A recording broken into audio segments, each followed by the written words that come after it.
So just a short video today. In the county we live in, they'll take garbage and recycle and everything, and they have a cement platform where all the stuff goes that's recycle. And a lot of it's usable, but they will not let you take anything from there. The city that is in the center of the county, the biggest city in the county, they have a landfill. And they have a section that residents can come and take stuff. And today, I scored big time.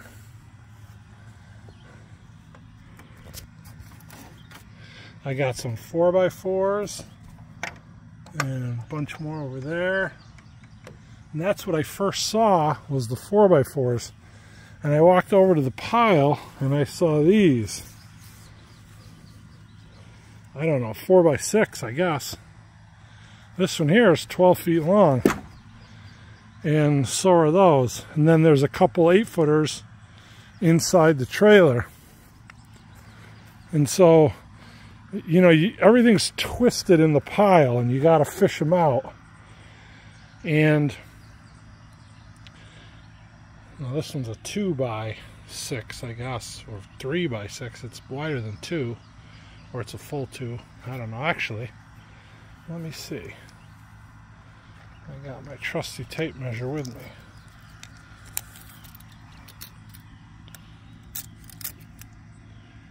Two and a half. Sorry, one-handed. 2.5 by 6. And these are 3.5 by 6. So, again, I got some, oops, sorry, my finger. I got some 4x4s in there.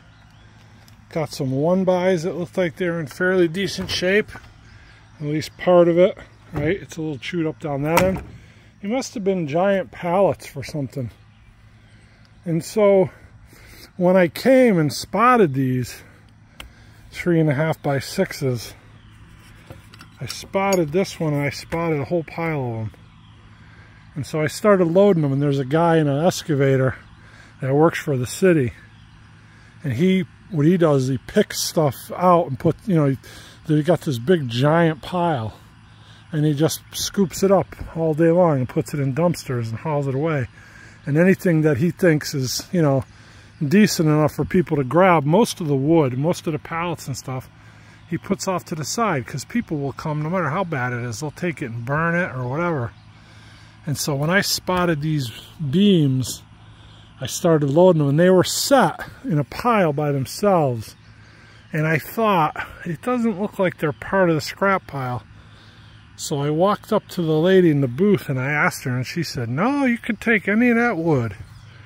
And so I started loading them. The guy in the excavator came over, and he's like, hey, he goes, I set those aside for myself. When my shift's over, I'm going home to get my truck to take them. And I said, oh, all right.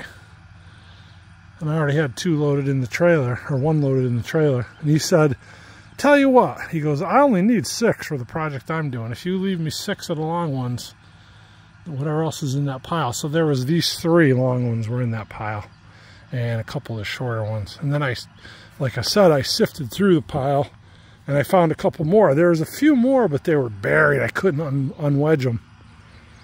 But yeah. That's one of the things I miss the most about being down here, is making regular trips to the dump. Back before we went up to visit Connecticut, I would stop once a week. And, you know, many times you'd go and there'd be nothing worth even stopping for. Just a bunch of broken down old pallets. One time I found a bunch of furring strips, and they're varying widths, but I think I could use a good amount of it to do the window jambs and trim for the cottage. So, just thought I'd share that with you. A little blessing. God bless you.